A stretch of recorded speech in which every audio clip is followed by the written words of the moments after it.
Hello students, topic रहेगा आज हमारा डिस्कशन का नॉन रिफ्लेक्टिंग फिल्म्स। अब ये देखिए, नॉन रिफ्लेक्टिंग फिल्म्स या नॉन रिफ्लेक्टिंग सरफेसेस का हमें यूज़ कहाँ पर होता है, हम इसको कहाँ पर प्रेफरेंस देते हैं। सोच के देखिएगा, लेंस के ऊपर आपने लाइट डाल दी और लेंस ने लाइट को रिफ्लेक्ट कर दिया। तो अब सोचिए कि हमें अदर साइड जो है लेंस से इमेज तो नज़र नहीं आएगी। फॉर एग्ज़ाम्पल, आपके पास कन्वेक्स लेंस होता है, बच्चे खेलते भी हैं उससे। आप अपने हाथ और आँख के बीच में लेंस को रख देते हैं, तो आपको हाथ कई बार ब्लर नज़र आता है, कई बार साफ नज़र आता है और कई बार मैग्नीफाइड नज़र आता है। अब होता क्या है, लेंस के ऊपर लाइट गिरी और क्रॉस कर गई और आपके हाथ पे गिरी और रिफ्लेक्ट हो गई।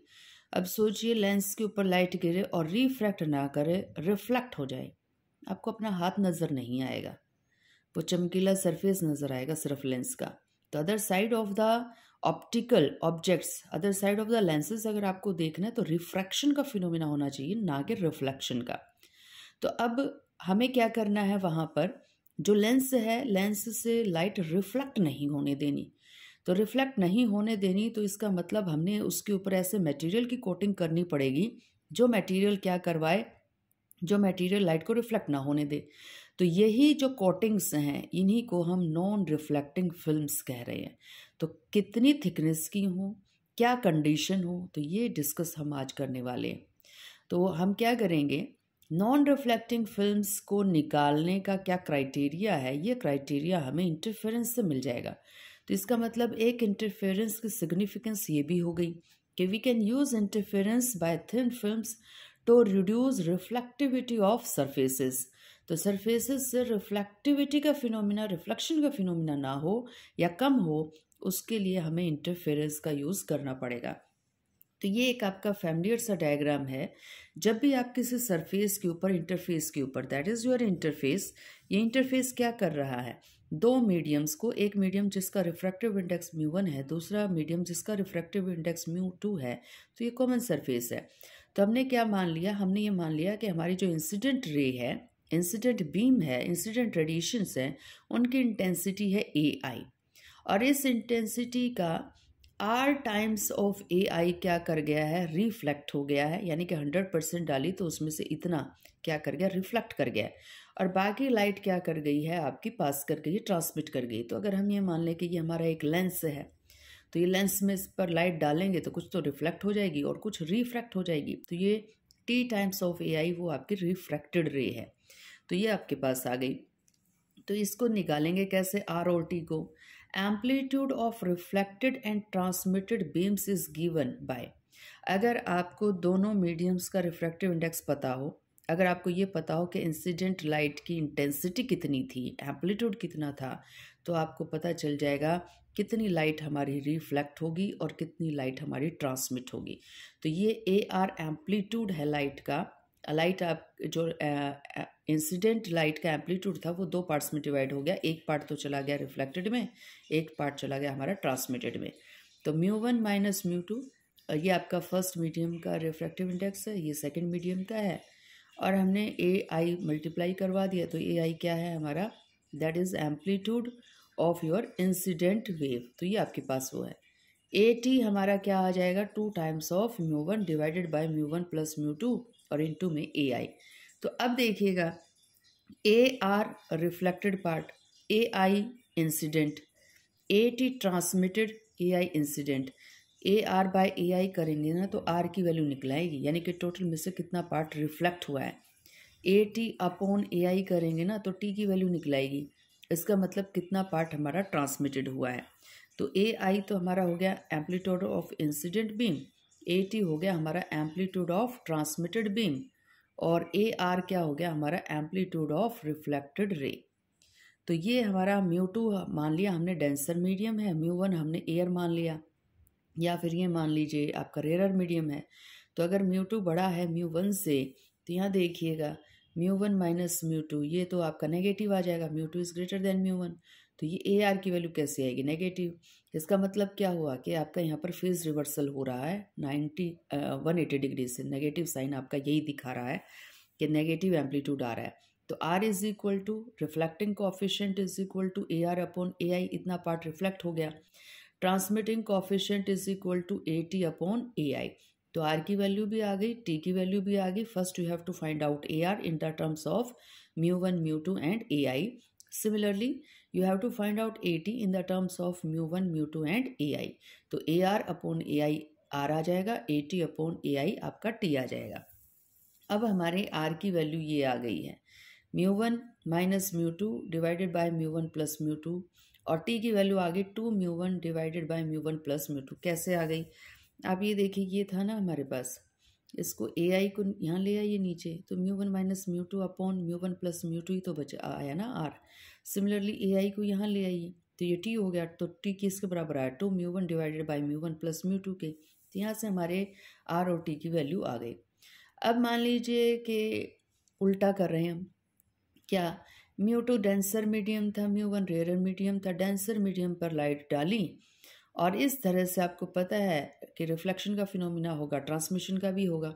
तो अब की बार जो रिफ्लेक्शन कॉफिशिएंट था उसको R डैश से और ट्रांसमिशन कॉफिशिएंट को T डैश से इंडिकेट कर दिया। लाइट उतनी एम्पलीट्यूड की डाली थी AI की। तो अब आप देखिए R डैश की वैल्यू कितनी आ जाएगी, वहाँ पर μ1 माइनस μ2 थी, यहाँ पर μ2 माइनस μ1 हो जाएगा। और अब ये देखिए कि मैग्नीट्यूड तो दोनों का आपके पास क्या है, सेम ही तो आया ना। वहाँ पर μ1 माइनस μ2 था, यहाँ पर μ2 माइनस μ1 हो गया। तो R डैश में और R में क्या चेंज है? सिर्फ ये है कि साइन अपोजिट है। इसका मतलब यहाँ पर तो 180 डिग्री का फेज डिफरेंस आएगा जब आप रेयरर से डेंसर रिफ्लेक्शन करवाते हैं। यहाँ पर क्या हो रहा है, लाइट डेंसर से रेयरर जा रही है तो पॉजिटिव वैल्यू आ रही है। इसका मतलब यहाँ पर 180 का फेज डिफरेंस नहीं ऐड होगा। T डैश की वैल्यू वहाँ पर आई थी 2μ1 टाइम्स, यहाँ पर आ गई 2μ2 टाइम्स। तो हमारे पास किसकी वैल्यू आ गई? T की अभी पता है, T डैश का भी पता है। तो याद कीजिएगा, स्टोक्स लॉ में हमारे पास जो ऑप्टिकल रिवर्सिबिलिटी का प्रिंसिपल पढ़ा था वहाँ कुछ ऐसा आया था, 1 माइनस T डैश। तो हमने यहाँ पर 1 ले लिया। T की वैल्यू आपको पता है 2μ1 divided by μ1 plus μ2। T dash की वैल्यू ये रही हमारी। इसको जब हमने सॉल्व आउट किया, ये और कुछ वैल्यू नहीं थी, R स्क्वेयर था। और R स्क्वेयर कितना आएगा? μ1 माइनस μ2 डिवाइडेड बाई μ1 प्लस μ2 का होल स्क्वेयर। तो ये यहाँ पर यही आ रहा है। तो ये स्टोक्स रिलेशन है। तो reflectivity of a surface is given by, तो रिफ्लेक्टिविटी तो हमें यहाँ से मिल रही है और R स्क्वेयर की वैल्यू ये आ गई μ1 माइनस μ2 का स्क्वेयर, μ1 प्लस μ2 का स्क्वेयर। तो सोचिए, हमने ग्लास ले लिया सेकंड मीडियम, तो उसके लिए आपका क्राउन ग्लास के लिए रिफ्रैक्टिव इंडेक्स की वैल्यू 1.5 होती है। तो रखिएगा μ2 की जगह 1.5 और दूसरा मीडियम एयर ले लिया, रेयर मीडियम, तो μ1 की जगह 1 आ जाएगा, μ2 की जगह 1.5 आ जाएगा। तो सोल्व आउट करेंगे ना तो 0.04। याद कीजिएगा, थिन फिल्म के ऊपर जब रेडिएशन डाले थे तो आपका 4% ही तो जा रहा था ना, तो ये वही है 4.04। परसेंटेज करोगे तो 4% आ जाएगा, मीन्स 4% इज़ रिफ्लेक्टेड।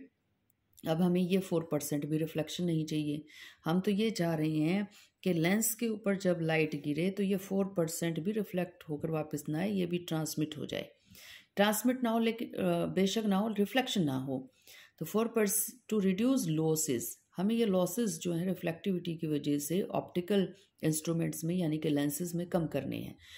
तो lens surface are coated with some thin film, वहाँ पर हम उसको क्या करते हैं, लेंस को एक फिल्म से कोट कर देते हैं। अब उस फिल्म कोटिंग से क्या होगा, कितनी कोटिंग करनी है वो देखिए कैसे निकालेंगे।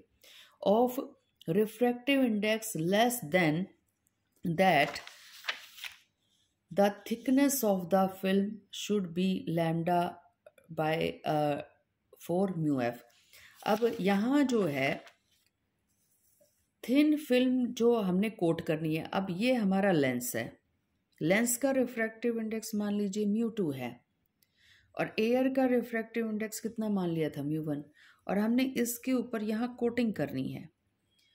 पहली चीज़ तो ये ध्यान में रखनी है, ये जो थिन फिल्म की आप कोटिंग करेगा ना, उसका जो रिफ्रैक्टिव इंडेक्स है वह आपके लेंस के मटेरियल के रिफ्रैक्टिव इंडेक्स से कम होना चाहिए। यानी कि अगर मैं इसको कह दूँ ये म्यू है तो mu should be less than μ2, lens के मटेरियल से कम होना चाहिए। दूसरी बात, ठीक है, रिफ्रैक्टिव इंडेक्स तो हम यहाँ से पता लगा लेंगे, कम होनी चाहिए क्योंकि हमें 1.5 पता है, तो 1.4 ले लीजिए, 1.3 ले लीजिए। कितनी थिकनेस की कोटिंग करनी है। लैम्डा हमें पता है, वेवलेंथ रेडिएशन जो हम डाल रहे हैं, तो रेड कलर है तो रेड कलर का वेवलेंथ पता है, ग्रीन कलर है तो ग्रीन का पता है। 4 कांस्टेंट है ही। म्यू एफ आपके मटेरियल का रिफ्रैक्टिव इंडेक्स है। तो रिफ्रैक्टिव इंडेक्स जो आपके मटेरियल का है, अगर आपका क्राउन ग्लास है तो 1.5 से कम लेना है, तो अगर आप 1.6 का ले रहे हैं तो ये 1.6 से कम होना चाहिए, तो 1.3 1.2, यानी कि आपको ये भी पता है। इस सबको कैलकुलेट करके हमारे पास क्या आ जाएगी, थिकनेस ऑफ द फिल्म भी आ जाएगी। तो 2 चीज़ों पर फोकस आपने रखना है कि एक तो रिफ्रैक्टिव इंडेक्स कितना हो उस थिन फिल्म का, एक उस थिन फिल्म की थिकनेस कितनी हो। थिकनेस भी पता चल गई और रिफ्रैक्टिव इंडेक्स भी पता चल गया कि लेंस से कम रखिएगा। तो आपको जो मिलने वाला है, these films are known as non reflecting films. lambda is wavelength of the light used and mu f is the refractive index of the film। तो कोटिंग ऐसे मटेरियल की करनी है जिसका रिफ्रैक्टिव इंडेक्स आपके लेंस से कम हो, और कितनी थिकनेस लगानी है फिल्म की लेंस के ऊपर, वो आपके पास ये है, lambda divided by 4 times of mu F. तो ये आपका नॉन रिफ्लेक्टिंग फिल्म्स इस तरह से हम यहाँ से निकाल सकते हैं।